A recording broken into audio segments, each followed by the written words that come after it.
Muy buenas tardes, tengan todos ustedes. Soy Regina Altena, presidenta del Centro Mexicano Alzheimer.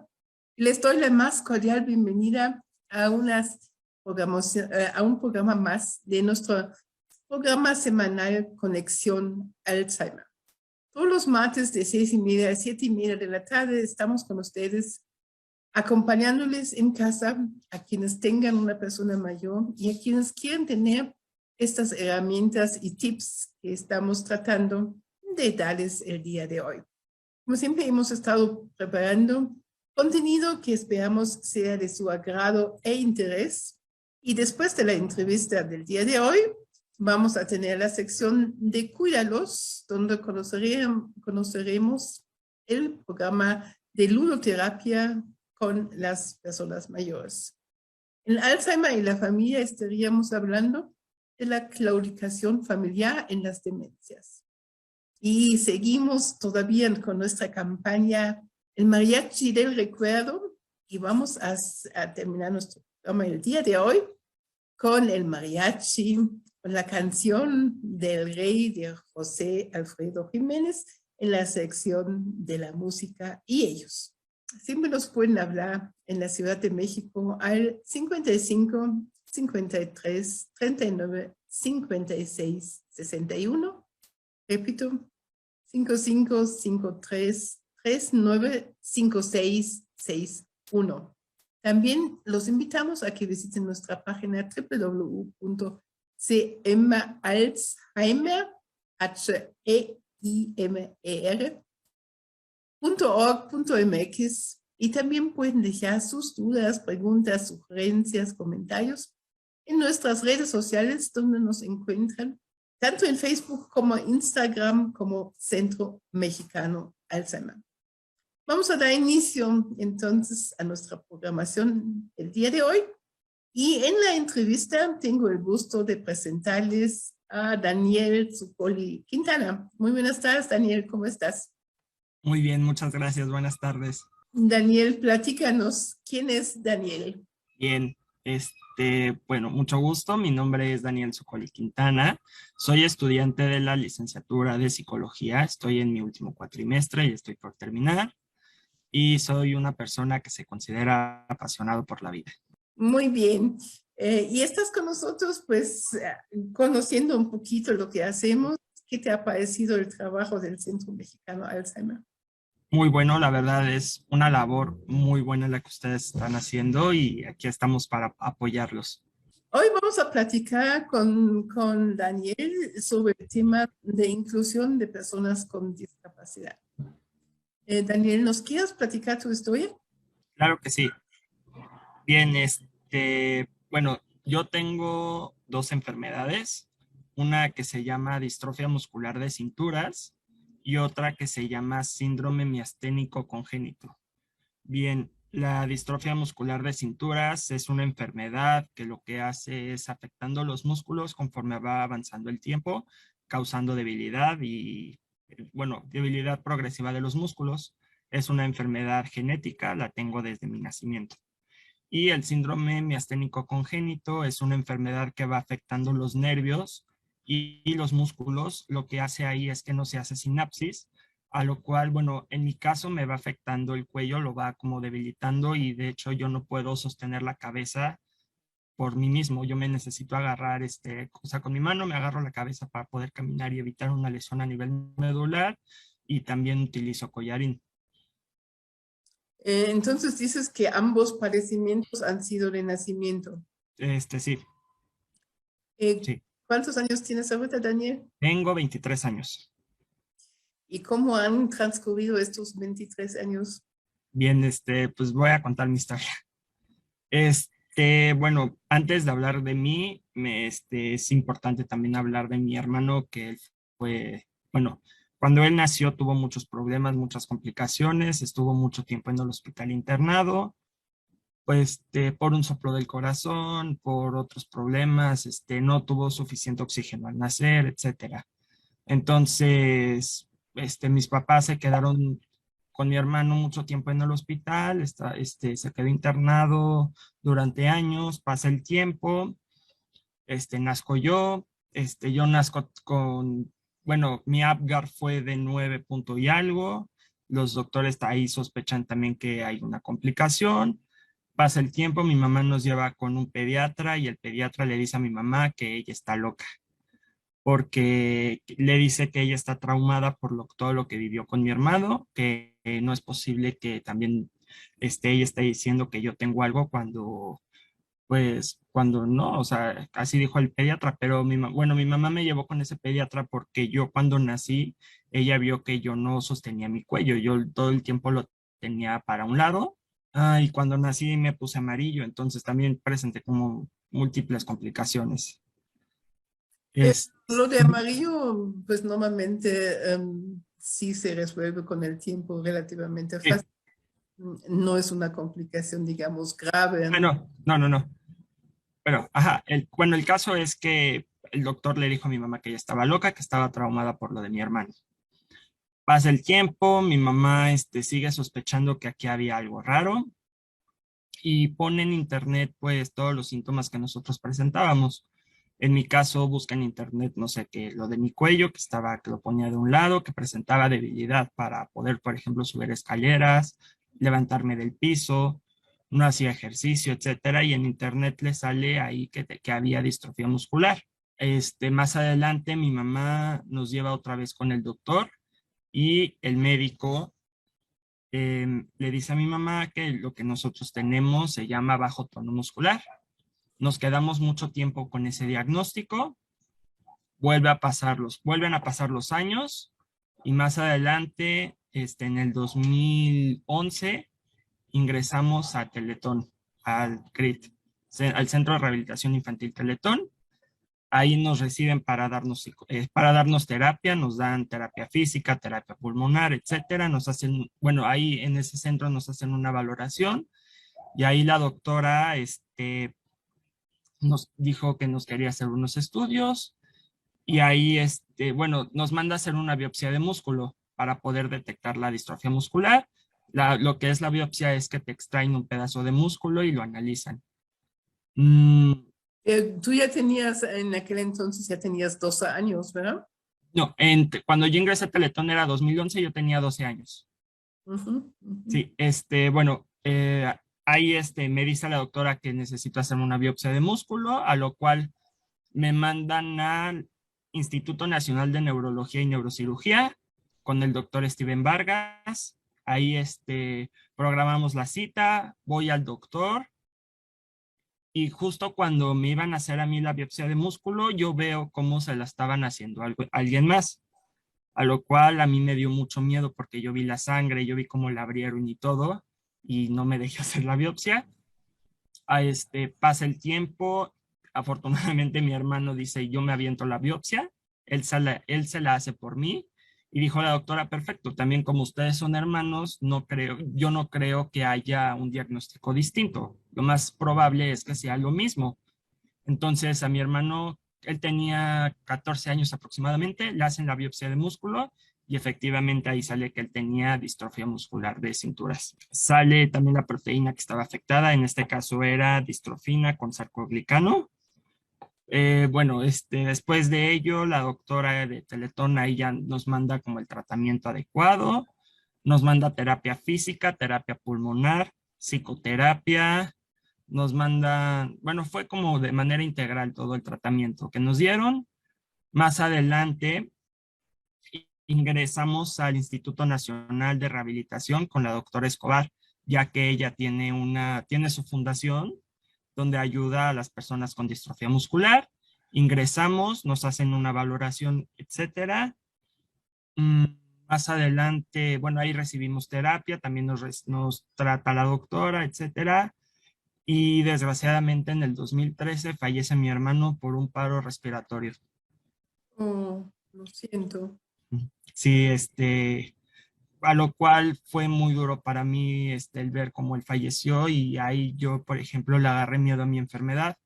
Yo le decía a mi mamá cada rato que cuando me iba a tocar morir a mí, me hacía muchas preguntas, o sea, le agarré un pánico.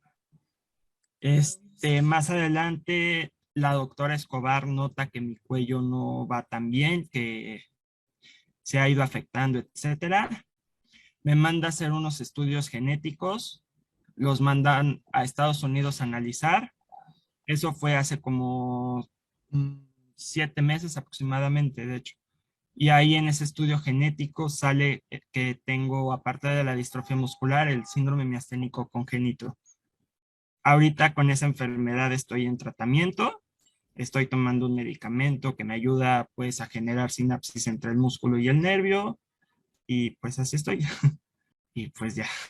Ha sido una historia muy complicada para ti, ¿no? Sí, ¿Cómo has podido salir allí adelante, Daniel? sí, bueno, pues sí ha sido complicado, pero yo como siempre lo he dicho, a pesar de tener una enfermedad o una discapacidad, puedes aprender de ello y en vez de ver el lado negativo de las cosas, yo creo que le puedes ver el lado positivo.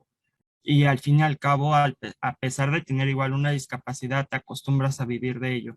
Es complicado, sin lugar a duda, Sí, y los lados positivos no se dan automáticamente, ¿no? Es todo un sí. proceso, supongo. ¿Dónde has tenido este apoyo también emocional para poder salir adelante? Sí, bueno, en Teletón ahí me daban psicoterapia y ahí aprendí también como a entender mi enfermedad y pues así, ver que una enfermedad no significa, pues, no es lo peor que te puede pasar en esta vida, ¿no? Más adelante también, bueno, toda mi vida he recibido el apoyo de mis papás, el apoyo de mi familia, el apoyo de mis amigos y pues eso ha sido también un soporte y un pilar muy grande. Desafortunadamente, cuando yo estaba en primaria y en secundaria me hicieron bullying, se reían de mí las personas, a lo cual también me generó, pues fui una persona muy insegura que casi no tenía amigos y pues toda esa parte social también se complicó.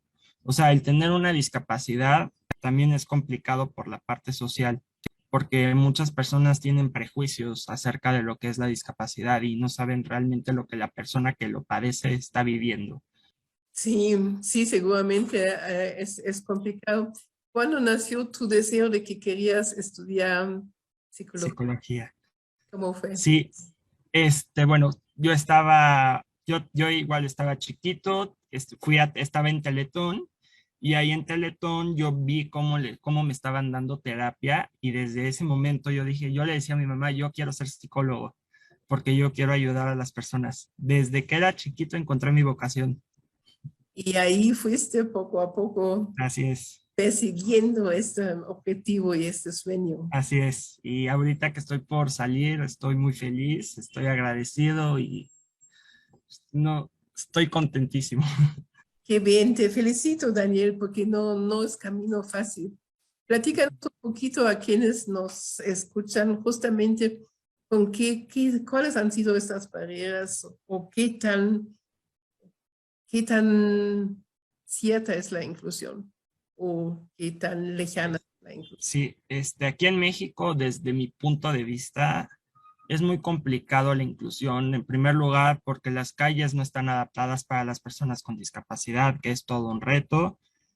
Segundo lugar, las personas no, y como lo comenté hace rato, las personas no comprenden lo que realmente implica tener una discapacidad. Entonces, también por la parte de las personas es complicado que se dé la inclusión, mm, por todos esos prejuicios que hay. No sé, por ejemplo, yo uso silla de ruedas para poder moverme y muchas veces veo que pues, los autos están estacionados en las rampas, ¿no? Y pues, eso también complica la inclusión. O muchas veces, por ejemplo, no sé, luego busco trabajo y las mismas empresas dicen que están adaptadas para para la silla de ruedas, para la discapacidad, no sé qué, y que son 100% inclusivas. Pido el trabajo y luego me dicen que ellos no se pueden hacer responsables porque yo tengo una discapacidad. Entonces ahí también hay una limitación. Así te lo han dicho, que no se Sí, pueden ser responsables. así es, Pero la cuestión no es de que se hagan responsables, la cuestión es de que claro. crean estos accesos Ujú, de barreras, ¿no? así es. No, o incluso también en las escuelas. Para mí, por ejemplo, fue muy complicado encontrar una escuela que estuviera adaptada para la silla, porque tristemente en México no hay escuelas adaptadas. no tienen los elevadores, no tienen los salones adecuados, no tienen la infraestructura. Entonces, todo eso también complica lo que es la inclusión. Claro. Incluso los profesores, muchos profesores no están capacitados para poder ayudar a una persona que tiene discapacidad. Entonces, todo eso también lo complica. ¿Y tus compañeros de estudios, tus amigos, espero que ya se hayan estado quedando un poquito más contigo? Sí, bueno, como te comenté cuando yo estaba en la primaria y en la secundaria, pues todo ese proceso fue complicado. Afortunadamente, ahorita que estoy bueno, yo estuve en la misma preparatoria que estoy estudiando en la universidad. Afortunadamente, la escuela sí me pudo recibir, me recibió con los brazos abiertos, tanto los profesores como los alumnos, como el personal académico, el personal directivo, todo en conjunto han hecho una gran labor. Yo considero que esa escuela sí está adaptada y me han recibido con los brazos abiertos, yo estoy encantado, pero sí es muy complicado encontrar escuelas así. Y tu entorno entonces dentro de esta escuela con tus compañeros de clase, justamente con los profesores, con los demás, ¿cómo es? Pues todos me apoyan, siempre han estado aquí para lo que yo necesite. Por ejemplo, los policías de la universidad, necesito, no sé, yo les digo, necesito que me apoyen para llevarme a tal salón y ellos me empujan, siempre están pendientes de mí. Si hay un simulacro, ellos me llevan, incluso los mismos alumnos se preocupan por mí, los profesores se han portado increíble, la directora académica se ha portado fenomenal también. Afortunadamente sí se ha Pues logrado. puedes decir de que sí hay buenas experiencias Sí, últimamente, más no, digamos, atrás en el tiempo. así es correcto. Sí, Y ahorita, bueno, yo creo que también tiene que ver con tu con tu propio proceso, ¿no? Cómo has sí, estado asimilando la enfermedad y lo que, y gracias ahorita sí es esta confianza en ti mismo, lo cual sí, también ayuda a que tú puedes hacer este puente para que los demás puedan ayudarte, porque muchas veces yo creo que a lo mejor quieren ayudarte y no saben cómo, ¿no? así es. ¿Te ha sucedido? Sí, sí me ha pasado. O hay veces que, no sé, yo no necesito ayuda y me dicen, ¿en qué te ayudo, no? Cuando yo trato de ser como también, pues, una persona independiente que no quiere depender de los demás, digo, les agradezco todo el apoyo que me dan, pero pues sí hay ocasiones donde yo puedo hacer las cosas y me dicen, ¿cómo te ayudo? Yo creo que es una línea muy delgada, ¿no? Ujú, El sí, poder apoyar y poder fomentar la independencia, ¿no? Y bien, sí, nosotros queríamos invitarte y muchas gracias por compartir tu historia hoy con nuestra audiencia, justamente porque pues hay diferentes formas de discapacidad. Y una de las discapacidades en las cuales pues la audiencia tiene más participación son las demencias, ¿no? es correcto. Hay una parte de discapacidad en lo cognitivo, en lo funcional, un poquito más adelante en lo motor. Y todos esos procesos pues son similares porque no hay una discapacidad que valga más o menos que la otra, ¿no? Todas son algunas limitaciones que no quieren decir de que tú dejes de ser persona, que tú puedes hacer las cosas y que debemos fomentar la independencia y la autonomía y estimularte hasta donde sea posible, igual que con las personas que hacemos todos los días, tanto en las mañanas como en las tardes. Em, Tú ya has estado, bueno, has estado con los familiares, también has estado con las personas mayores, has podido conectarte con ellas. Bueno, yo acabo de entrar con ustedes y todavía no he tenido la oportunidad, pero sí he estado ahí con los familiares, apoyándolos. Exacto. Y con los familiares también, ¿cómo lo has visto? Mire, digo yo que vivo la discapacidad, yo veo también que para ellos es muy complicado el hecho de ver cómo sus familiares pues han ido, por así decirlo, a lo mejor se han ido deteriorando, o sea, para ellos sí es muy complicado esa parte. Y la verdad, mis respetos para los familiares, ellos también han hecho una gran labor. Así es, porque es un proceso, siempre decimos, Y no es así nada más por decirlo, sino es por la experiencia que hemos tenido a lo largo de los años, Sí, enfermedad que impacta a todos, ¿no? Entonces la condición, igual que en tu caso, eh, impacta a toda la familia, ¿no? Y cómo podemos adquirir estas herramientas para poder afrontarlo de la mejor manera y dándole no solamente el lugar, sino también la inclusión posible en la sociedad. es Porque es correcto.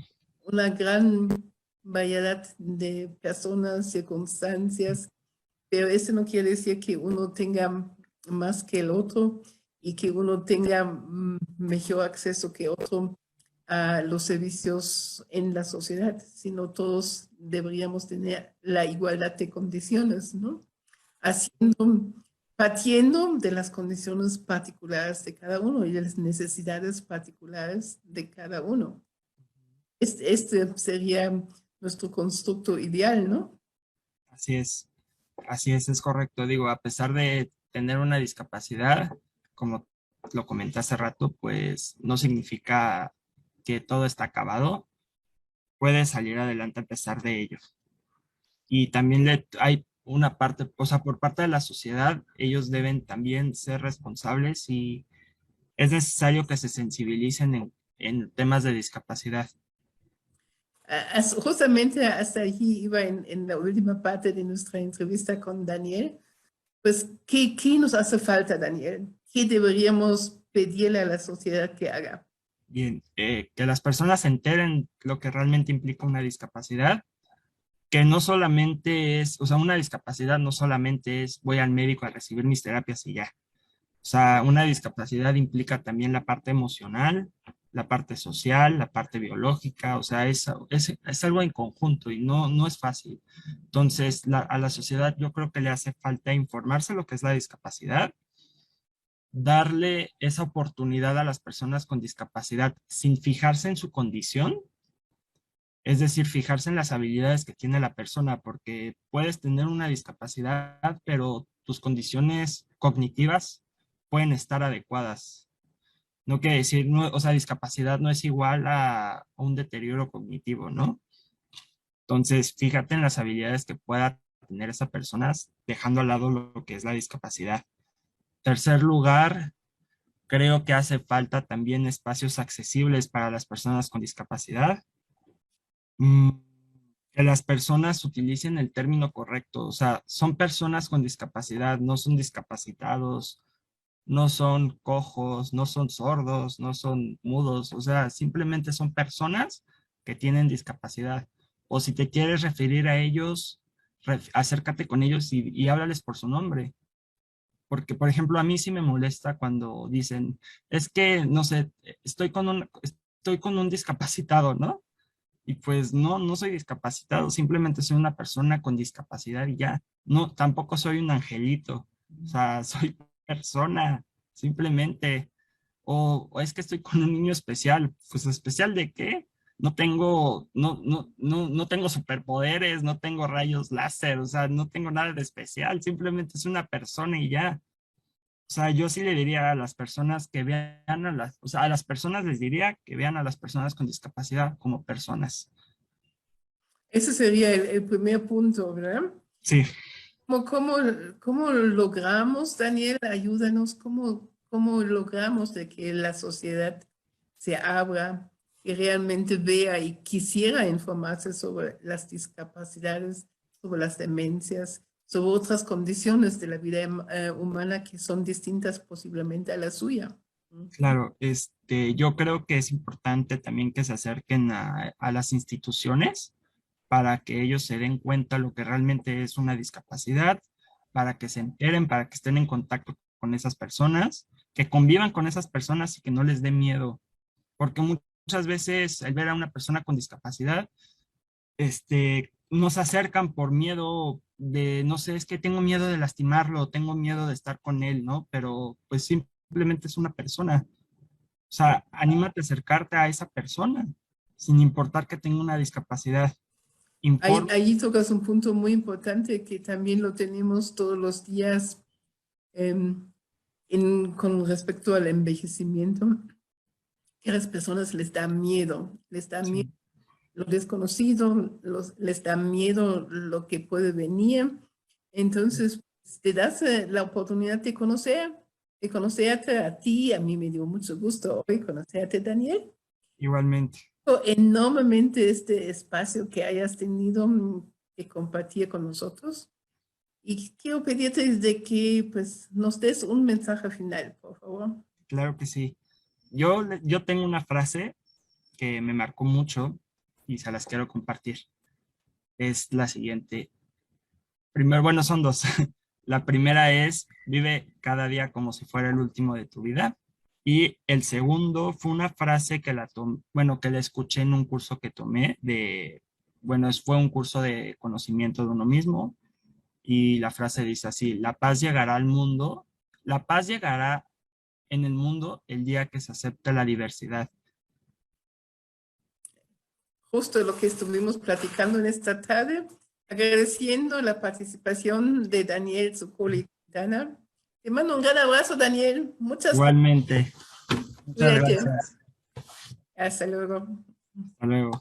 Hemos llegado a la sección de Cuídalos y después de esta emotiva entrevista, les pido de que si tengan dudas, comentarios, nos hablen en la Ciudad de México al 55 53 39 56 61. En la sección de Cuídalos le doy la bienvenida en esta tarde a Fernanda Hernández Benítez. Muy buenas tardes, Mafe, ¿cómo estás? Hola, buenas tardes. Bastante bien. ¿Y usted cómo se encuentra el día de hoy? También bien, con el gusto de saludarte en esta tarde para que nos hables de la ludoterapia y las personas mayores. Adelante, por favor. Muchas gracias. Pues hemos visto y hemos escuchado algunas cuestiones de terapia. La más famosa es la psicoterapia, que es donde vas a un psicólogo y se encuentra el tratamiento adecuado para ti. Sin embargo, no es la única terapia que existe o las alternativas que existen. Y una que hemos estado utilizando justo aquí en el Centro Mexicano Alzheimer, pues es la ludoterapia. La cuestión aquí es qué es la ludoterapia y por qué es importante para nuestras personas mayores. Bueno, en sí la ludoterapia es este tratamiento específico en el que el juego es, digamos, la principal herramienta y es utilizado como medio para la cuestión de la comunicación y la expresión, que si bien hay que recordar que tanto el juego como los juguetes son como el material esencial en la vida del ser humano, tan esencial que es importante para su desarrollo.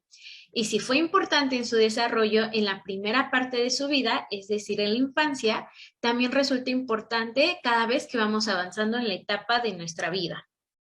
Pero aquí la importancia recae en que ayuda a desarrollar las habilidades físicas, perceptivas y sensoriales. Es decir, que llega a ayudar en la cuestión de motricidad o en la cuestión motriz, en el lado perceptivo, es decir, qué tanto registramos de nuestro mundo. Y no solamente, sabemos que no solamente llegamos a percibir a nuestro mundo por medio de los ojos, sino también tenemos otros 4 sentidos. Entonces también nos ayuda a poder expresar y poder todavía tener una relación con este mundo externo. Y no solamente con las cuestiones como son los objetos, los animales o con algunos otros lugares, sino también poder desarrollar esta comunicación que tenemos con los otros. E incluso esta cuestión de desarrollar habilidades no solamente es que no las tengan, sino fortalecer aquellas habilidades que poseen ya nuestros adultos mayores y potencializarlas. En este caso, si una persona es demasiado buena para la cuestión de, podría ser de creatividad o de escritura, poder ayudarlos a que todavía esa característica que los diferencia pueda resaltar. Y bueno, por otro lado, también tenemos esta cuestión de que nos ayuda con la creatividad, con la atención, es decir, poder estimular que tengan nuestra atención no solamente en una cosa o en una presentación, sino en otros objetos. Y también la cuestión de memoria, que es uno de los síntomas que se van presentando cuando las personas llegan a tener una demencia, no solamente la demencia que es conocida como Alzheimer, que eso es muy importante. Esta memoria no solamente es la de corto plazo, es decir, aquello que es muy reciente, sino también recordar aquellos juegos o aquellas reglas con las que regimos los juegos y ponerlas en práctica en el ahora. También se encuentra la cuestión de interactuar con los demás, es decir, desde que estamos chiquitos, cuando nos vemos inmersos en esto del juego, sabemos que tenemos que seguir ciertas reglas o ciertos lineamientos, si no, digamos, ya no somos parte de ese juego o ya no nos quisieran en ese equipo de juego. Entonces, lo que hace es abrir la comunicación. Eso es lo que nos permite seguir en continua interacción con los demás. Y eso no solamente lo tenemos en la cuestión de la infancia, sino también lo tenemos en nuestra vida adulta. Puede ser en los trabajos en equipo, la cuestión de cómo nos relacionamos con nuestros familiares. Y en esta ocasión, lo que hacemos aquí en el Centro Mexicano Alzheimer es que nuestros mismos pacientes puedan interactuar con los otros. Es decir, que si yo, Fernanda, puedo apoyar o puedo hacer equipo, puedo proveer algunas ideas con creatividad, alguien más me pueda retroalimentar, pero con otras habilidades que esas personas poseen. Porque hay que acordarnos de que no tenemos todo el conocimiento del mundo, pero sí algo importante es poder intercambiar las ideas y poder intercambiar nuestros pensamientos para poder seguir creciendo como persona.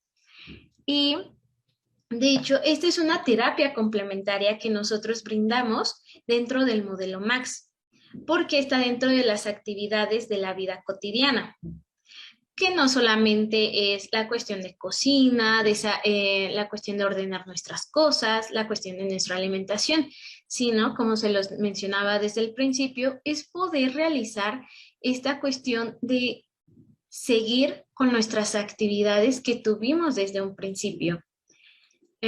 Básicamente, eso es lo que hace la ludoterapia en estas sesiones que tenemos con nuestros pacientes.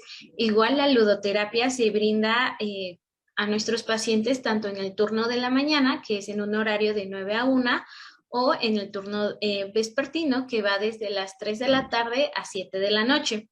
La intención de esto, que se ve como una terapia complementaria, es que no solamente se trata de estimularlos cognitivamente, es decir, tener esta estimulación de habilidades un poco más,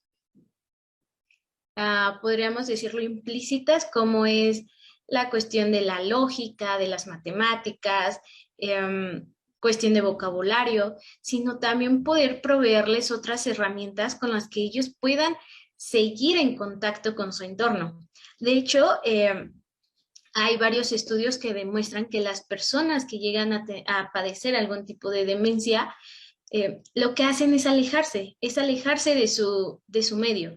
Y en este caso, al no tener con quién poder expresarse, con quién comunicarse o con quién relacionarse, por más básico que sea, incluso con sus familiares, llegan a caer en depresión. Y esto sería complicar más la cuestión de la demencia. Además de que nos ayuda la cuestión de la ludoterapia, es decir, utilizar el juego como este medio de expresión y de comunicación, nos ayuda a ralentizar los procesos de deterioro cognitivo.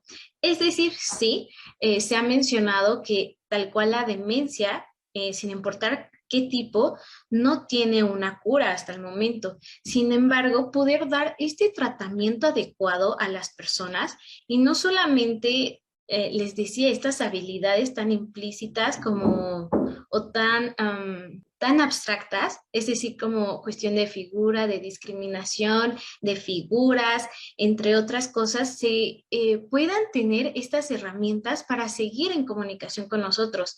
Y eso es algo muy importante que hemos visto en las sesiones, donde nuestros adultos mayores en verdad les fascina muchísimo la cuestión de los juegos y el cómo nosotros podemos seguirlos motivando a que puedan interactuar con alguien más y que también ellos nos expliquen y traigan a la hora, a través de su memoria, esos juegos o aquellas actividades que hacían de pequeños y poderlas implementar justo con nuestro modelo es algo excepcional. Creo que les ha ayudado bastante.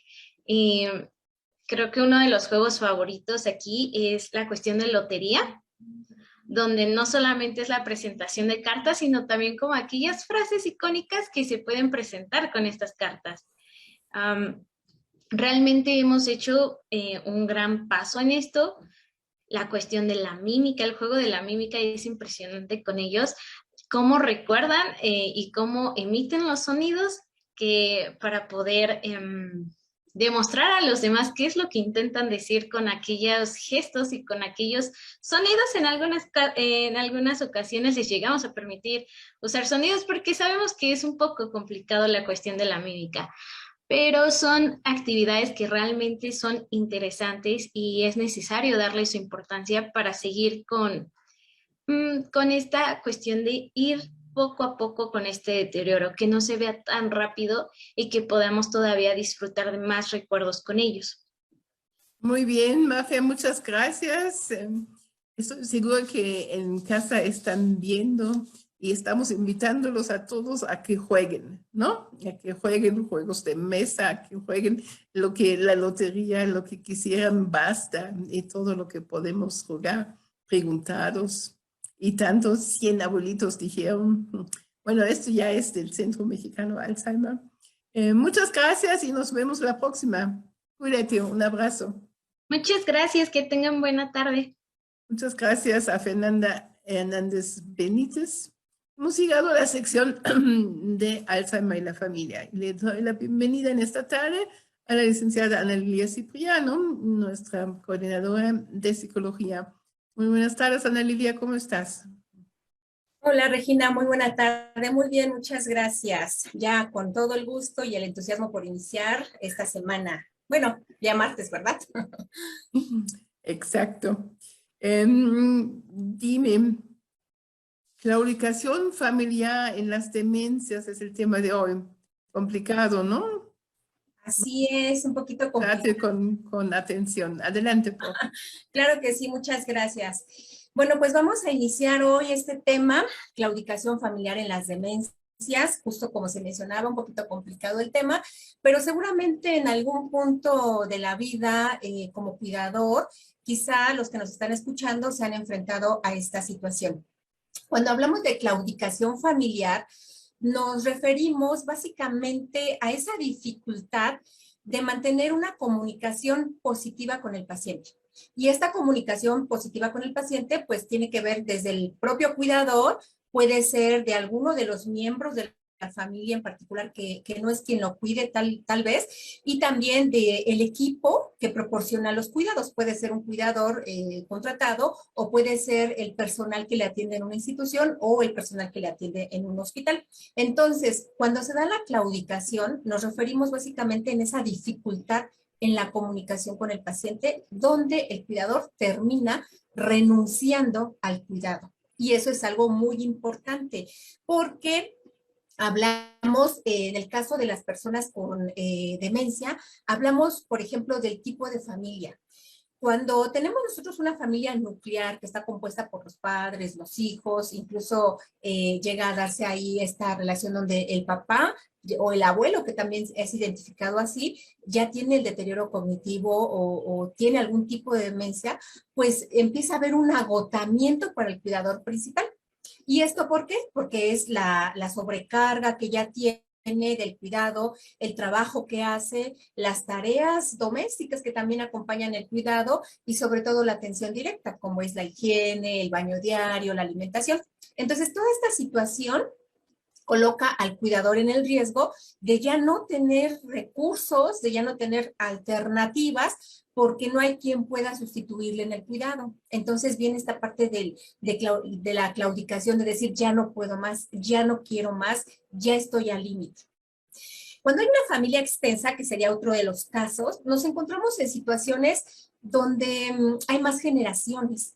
Y estas generaciones, que pueden ser algunos parientes, por ejemplo, algún sobrino, algún nieto, que nos ha tocado algunos casos, algún primo, algún pariente cercano o próximo, puede llegar a hacer el cuidado del paciente, pero lo hace también porque viven como en un lugar más cercano, incluso habitan en el mismo techo, y esto facilita la situación. ¿Por qué? Porque tenemos la ventaja de que las personas que en algún momento quizá pudieran claudicar en el cuidado, pues hay un relevo. Hay un relevo porque esta otra persona decide que sí quiere atender al paciente, y entonces ya no hay tanto esa crisis de claudicación para la familia como tal, porque hay un relevo que apoya. Entonces hay una gran diferencia entre una familia nuclear que solamente está compuesta de pocos miembros contra una familia extensa que hay más posibilidades de atención para el paciente por otra persona. Entonces ahí podemos ver nosotros una diferencia de cómo está compuesta una familia como para que se dé o no la claudicación.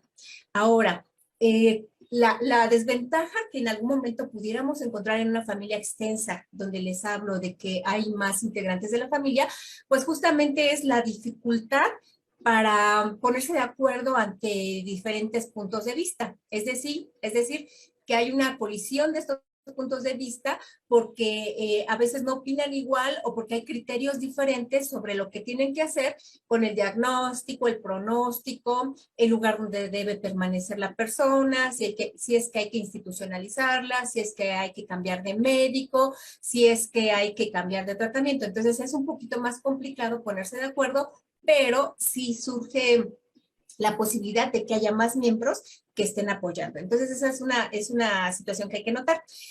Algo también importante es que, por ejemplo, nosotros sabemos y casi siempre nos enfocamos en cuestiones relacionadas al lugar de residencia urbano, porque bueno, al final de cuentas, nosotros estamos como en un medio más urbano, donde tenemos acceso a diferentes servicios y donde un paciente puede ser atendido.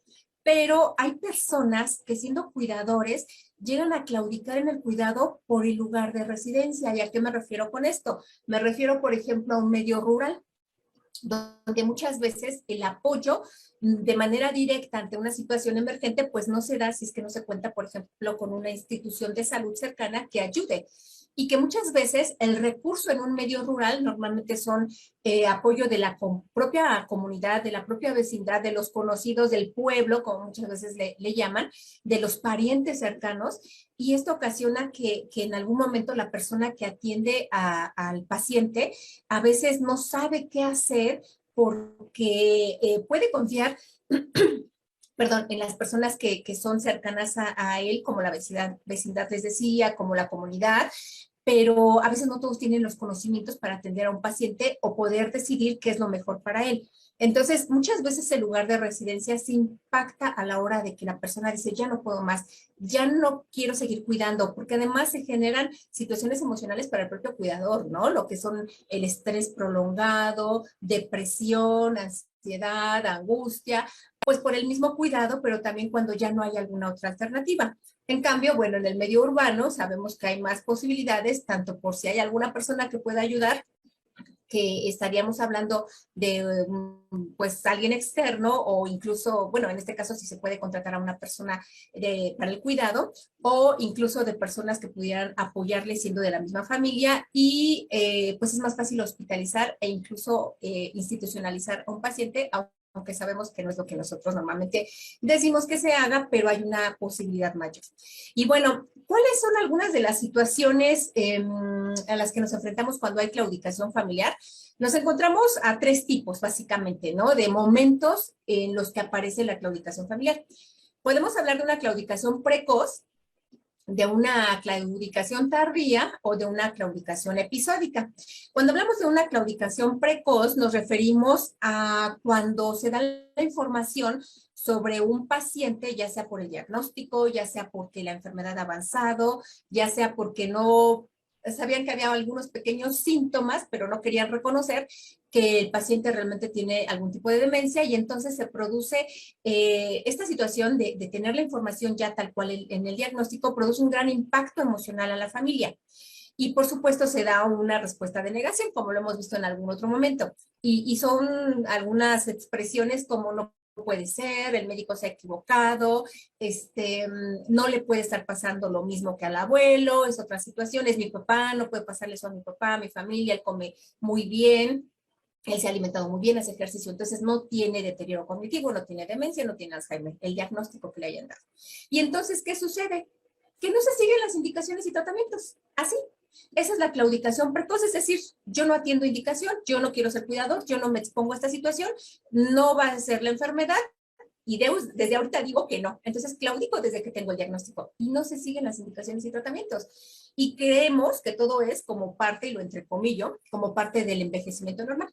Entonces, ¿qué pasa? Que cuando el paciente pide algo, que haya una atención, que haya una necesidad de cuidado, pues no se atienden porque se minimizan o se desatienden o no se le dan los cuidados necesarios, no se habla acerca del diagnóstico, mucho menos del pronóstico, mucho menos de situaciones sobre cuánto tiempo va a estar con la enfermedad, nada. Simplemente aquí la familia lo que hace, o el cuidador primario en este caso, lo que hace es desatenderse de la situación, y algo que llega a darse en alguna familia es que cuando hay una claudicación precoz, es que empiezan con esta tendencia de cuenta regresiva.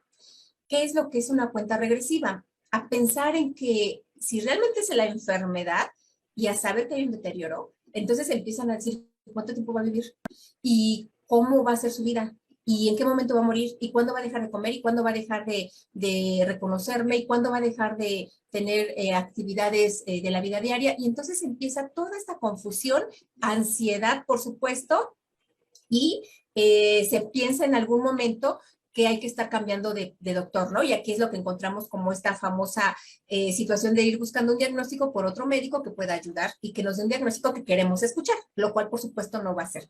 Hay una claudicación que les decía también, que es la claudicación tardía, y en esta claudicación se produce como una parte de que los cuidadores generalmente ya han atendido mucho tiempo a su paciente y el agotamiento del cuidador, por supuesto, se da mucho después de haber llegado la enfermedad. Ha estado intentando muchísimo cuidar al paciente, pero ya el deterioro es mucho, ya es mucho el deterioro tanto del paciente como del cuidador, que llega a haber un momento en donde dice ya no puedo más, y es donde aquí justamente necesitamos el apoyo de algún especialista, necesitamos el apoyo de algún familiar que llegue también de relevo, decíamos, para atender esta situación, porque si no, insistimos en este tema que hemos tocado más de una vez, si no el cuidador puede llegar a fallecer antes que el propio paciente.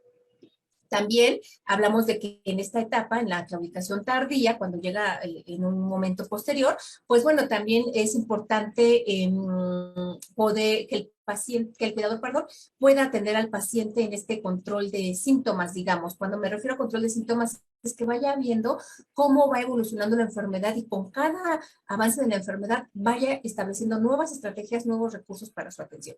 Y tenemos la claudicación episódica. Esta claudicación se llega a presentar en algún momento cuando hay algún síntoma, pues, de que el cuidador ya no puede más. Por ejemplo, se enferma el cuidador. O sea, está el paciente, pero aparte del paciente, que ya tiene su propio deterioro cognitivo, el cuidador se enferma. Y entonces es algo no previsto, es algo alarmante, y entonces se dice, ¿y ahora quién lo va a atender? Y entonces no hay quien atienda al paciente. Y el cuidador, que es el enfermo, ahora se convierte en una persona cuidada. Entonces hay una crisis, un choque por ahí entre a quién hay que atender y muchas veces esta situación llega a pasar, pero otras veces no. Entonces, la claudicación episódica llega a ser un momento en donde se detiene la atención hacia el paciente, donde no se da comunicación con el paciente, donde se le abandona, pero se vuelve a retomar, ya sea por otro familiar o en algún momento por el propio cuidador que se recuperó de esta situación grave que tenía, ¿no? Entonces, yo creo que hay varias situaciones que nos pueden indicar si nosotros en casa estamos viviendo algún tipo de claudicación dentro de la familia como cuidador o estamos a punto y eso tiene que ver con esa incapacidad de decir, de poder atenderme y de tener esa comunicación con el paciente para poderlo atender de una manera adecuada.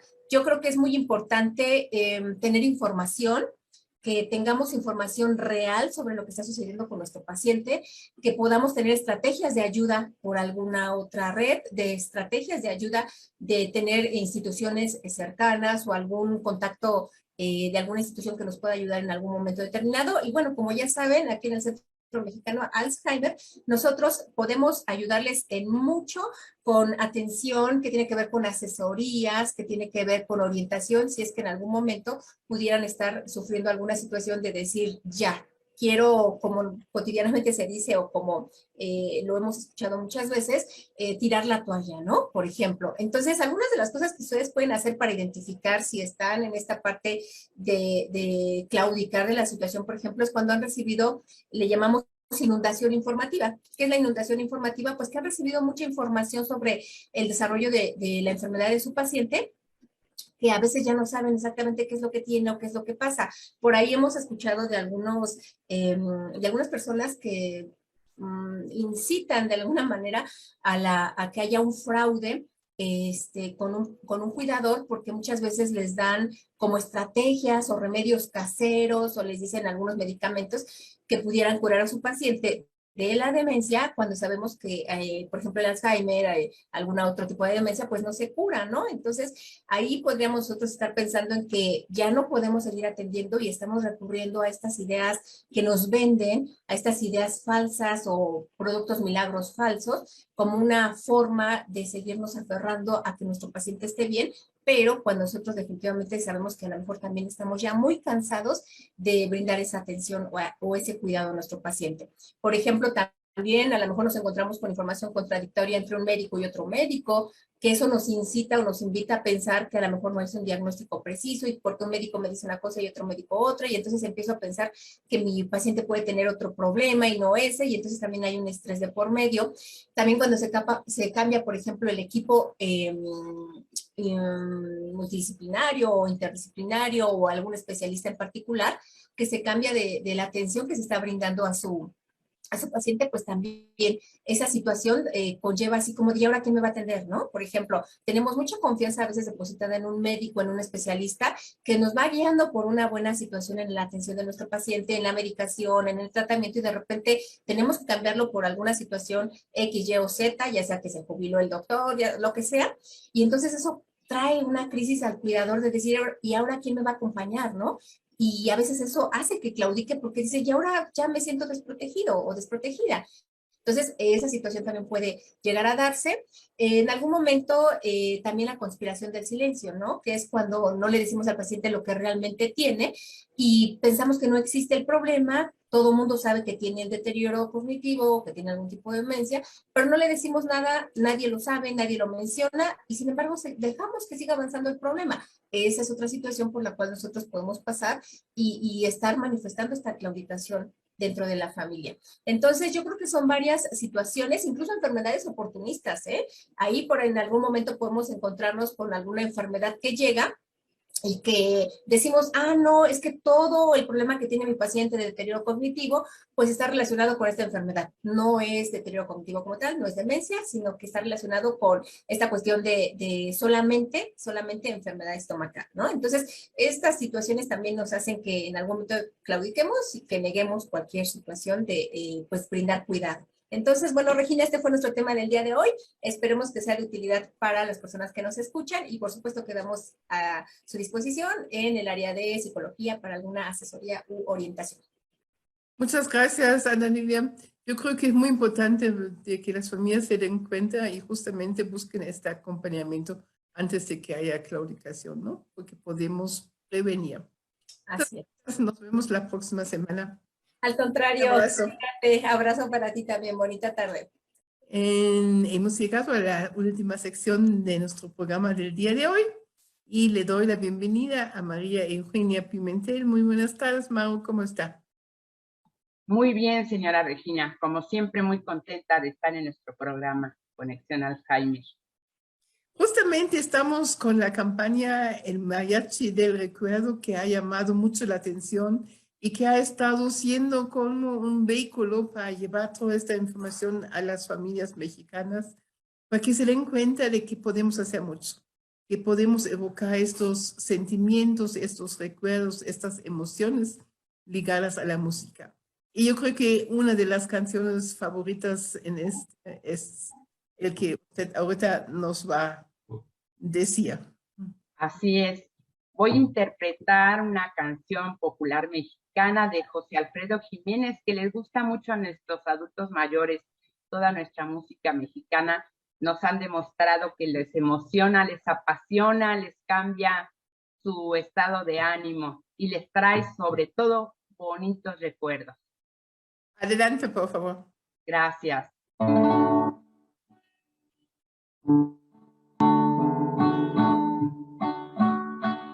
Yo sé bien que estoy afuera, pero el día que yo me muera, sé que tendrás que llorar, llorar y llorar, llorar y llorar.